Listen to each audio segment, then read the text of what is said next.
That's right, folks. It's Fanatics and the Fan. This is such a special show. It is the Planet Comicon preview.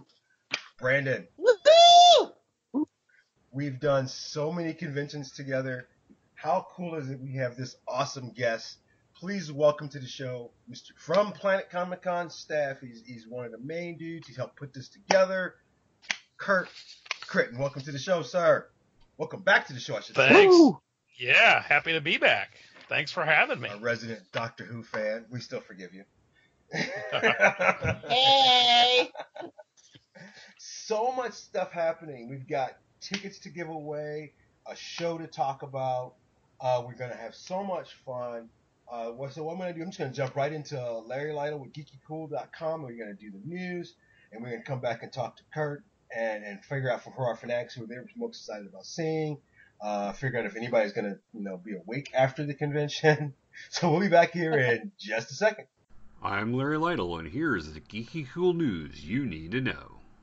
Last weekend at the Star Wars Celebration, folks were able to gather together to celebrate 40 years of Star Wars. This year's celebration had several special tributes to Carrie Fisher, our Princess Leia, and how much we miss her. Star Wars fans were also buzzing about the new release trailer for Star Wars The Last Jedi. You would expect fans to be excited as this trailer finally hits for Star Wars The Last Jedi, but some of the things in the trailer has fans a little confused. In the trailer you can hear Luke Skywalker say, "It is time for the Jedi to end." What does this mean? What could it mean for the movie? Fans can't wait to find out. In other movie news, Guardians of the Galaxy's director James Gunn announced that there will be 5 post-credit scenes in Guardians of the Galaxy Volume 2. Actor Josh Brolin has been announced to play Cable in the upcoming sequel to the Deadpool movie. This had some Marvel Cinematic Universe fans confused since Josh is slated to play Thanos, the Mad Titan, in the upcoming Avengers Infinity War movies. Have no fear, true believers, Josh will be able to play both roles with no problem. Netflix has announced a new Carmen Sandiego animated series coming in 2019. This series will not only focus on where in the world is Carmen Sandiego, the master thief, but also on her past and what type of person she really is. Over the last couple weeks, there have been tons of awesome TV and movie trailers being released for our enjoyment. Here's a list of some of those awesome trailers, and you can find these on geekycool.com. Star Wars The Last Jedi, Thor Ragnarok, Guardians of the Galaxy Volume 2 with several TV spots and featurettes, the new Pirates of the Caribbean movie, the remake of the Mummy movie starring Tom Cruise, Sci-Fi's Krypton, which will be the television series that is the prequel to Superman, and Marvel's Cloak and Dagger on the Freeform Network, formerly known as ABC Family. In awesome convention news, next weekend is Planet Comicon Kansas City 2017 in Kansas City, Missouri. You still have time to pick up tickets for this awesome 3-day event. Plan on coming out and meeting some of the writers of geekycool.com and also all of the Fanatics and the Fan. Make sure to check out the awesome Fanatics and the Fan show on Sunday afternoon at Planet Comicon Kansas City. I'm Larry Lytle for geekycool.com and the Fanatics and the Fan. Now back to Hawk and the gang. Thanks, Larry. We are looking forward. Actually, Brandon, I know you and I have seen the last 2 Star Wars together. And can you believe it's been 40 years of Star Wars? It's insane that, even when it was just the original trilogy and that resurgence it got back when I was a kid, it's kind of crazy that it's just kind of survived and been such a huge driving force for as long as it has. I mean, there's not many things like it. After Rogue One, I feel like we deserve nothing but greatness from here on out. Kurt, are you caught up on your Star Wars? Yeah, I'm caught up on my Star Wars, at least in the movie theater. I'm not an extended universe guy. So how excited are you about this being the 40th anniversary and all the goodness that's coming in the next few months? Well, it's very cool. I will be more excited after I survive Planet Comicon, Of course. because I will have room in my life to think about anything except surviving Planet Comicon. But no, it is so great. I saw Star Wars, the original movie, live in the theater when I was about 14 years old. A memorable day. Because we also went to one of my first ever trips to a comic book shop, and my 6-year-old sister also then puked in the bathroom of the comic book shop. But Oh no. but no, so I've been on the Star Wars wagons since the beginning, and to really see it continue through the years, and then this flourish that has happened with the new movies, it's just super, super exciting. So, folks. So which did you like more? Did you like The Force Awakens or did you like Rogue One? I liked The Force Awakens a whole lot. Rogue One was terrific too, but kind of by the nature of it, it's a little bit of a downbeat ending. Yeah. It was an amazing ending. But I'm of that original first trilogy generation, and so for me, I think there seemed to be a generational split a little bit on opinions on Force Awakens, and a lot of people are like, it was derivative of, the first Star Wars trilogy. And I'm thinking, well, no, they were kind of saying with great gusto, real Star Wars is back. That's the way it felt like to the old fogies like me. So I was all in for Force Awakens, and I'm just can't wait for the remainder of this run. I think it's great that we're going to have all of the other standalone movies in the middle. It's terrific. It's Star Wars, embarrassment of riches. So looking at all of the cosplayers that you're going to have this year from all over the world, how much of that do you think is going to be Star Wars related? Because you have some of the most amazing cosplayers. Brandon, you've seen them. I mean, Brandon, you're my con guy. You go to more conventions than you go to work. Talk to Kurt about his cosplay. I think Planet Comicon is one of the biggest places in the region where you see just a huge amount of costumers, and just such great quality. The costume contest is always one of my favorite things to go see there. Not to mention, you got a lot of great cosplayer guests as well. Like one of my favorites, Abby Starkstar, and Jessica Nagiri is there, and all sorts of stuff. So it's really exciting. So I'm looking at your website, folks. If you don't know, I have Kurt from Planet Comicon online, and I'm looking at this website, and I gotta feel like, and Brandon, tell me if I'm wrong.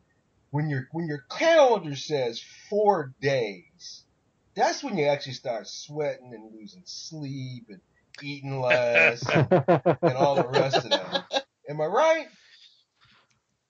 Yeah, that's exactly right. I got up this morning at 7 a.m. and the first thing I did was take all of my to-dos that are scribbled all over things and say, okay, I've literally got to put it on what has to happen today, what has to happen Monday, what has to happen. I mean, there's no slipping anymore. It's like these things now have got to happen on the day that they've got to happen, because there's just no leeway. The show's going to happen whether we're ready for it or not. We better do our best to be ready for it. So, and I know this is a dangerous question to ask, but I'm going to ask it of all of everybody on the show. But I'm going to start with you because I'm trying to lead this somewhere. Who are you the most excited to see this year? I personally am most excited to have John Barrowman, Billy Piper, and Catherine Tate from Doctor Who at the show. Woo! Yeah, Doctor Who all the way. And the fact that Catherine Tate, Donna Noble from the show, this will be only her second U.S. appearance to do signings and photo ops and that sort of thing. People just have not had the opportunity to see her at a convention before. It's a whole lot of fun and just an amazing lineup of 10th Doctor companion goodness at the show. Ironically, Billy Piper is one of my favorite companions. So this is awesome for me, even though I don't even like the show, but I've seen her. Well, Billy Piper's also been in Penny Dreadful, so... Exactly. So, which one's your favorite Doctor, Kurt? And Sandy, and Brandon. Oh, well. My favorite Doctor, we're not going to get at the show, unfortunately. My favorite Doctor is Patrick Troughton from 1967 through 70. Passed away, I don't know, 15, 20 years ago. But he was so cute. He was adorable and a brilliant actor, hilarious, and could go do that.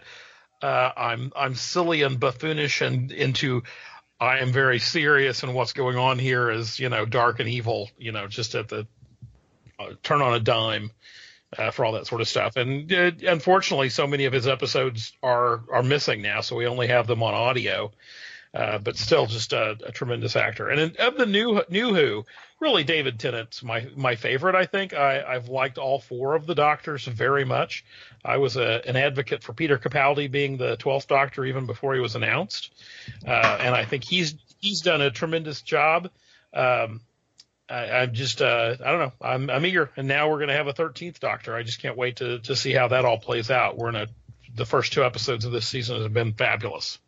If you had a choice of anybody in the universe, who would be your 13th Doctor?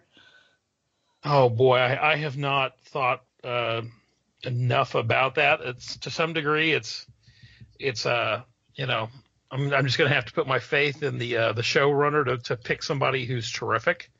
I would be up for seeing a female Doctor, though. They've actually announced that they are not going to do a female Doctor. It's definitely going to be male.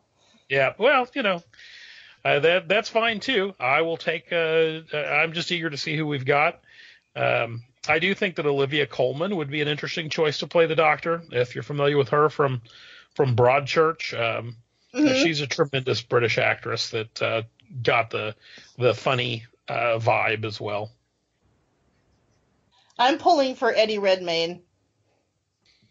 Yeah, boy, that seems like a tough get. I think his price tag might be more than what the BBC can afford. Folks, if you haven't noticed, we are talking with Kirk from Planet Comicon about Planet Comicon, and they have an amazing Doctor Who cast that's going to be up there this year. It is April 28th through the 30th, and that's right, in just 4 days. Brandon, I'm going to name some names to you, because I know you're a comic book fan. Yeah. So I'm going to see if your head explodes. Kevin Eastman. Neil Adams. Well, good old Neil. We love Neil. Greg Land. Jason Aaron. The list goes on and on. I literally could wow. Chris Claremont is the one that I'm really excited to go see. I've been wanting to meet him for a little while. Claremont, I've got a couple of comics I want him to sign. I've made sure that the grading and encapsulating people are going to be there, so I'm going to probably get something sent off again this year.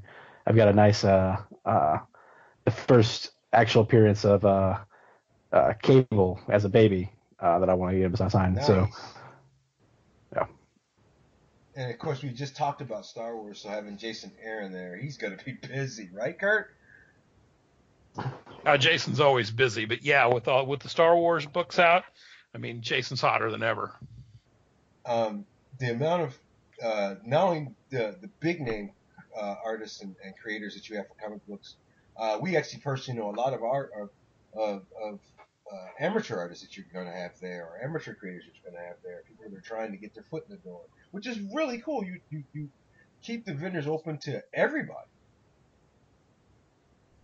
Absolutely. So there's a bunch of people in Artist Alley who are kind of up and coming creators. There's obviously a lot of people attending as well who have a portfolio in hand and are going to take the opportunity to see the editors from publishers like Devil's Due and Aspen and other places like that, and to show them that portfolio. I know personally that when I did a little bit of comic book writing professionally back in the day, I made my connections at comic book conventions, and so many of my friends who are creators as well, so many of the big names in Artist Alley, like Phil Hester and Andy Parks, got their first professional work at Kansas City Comic-Cons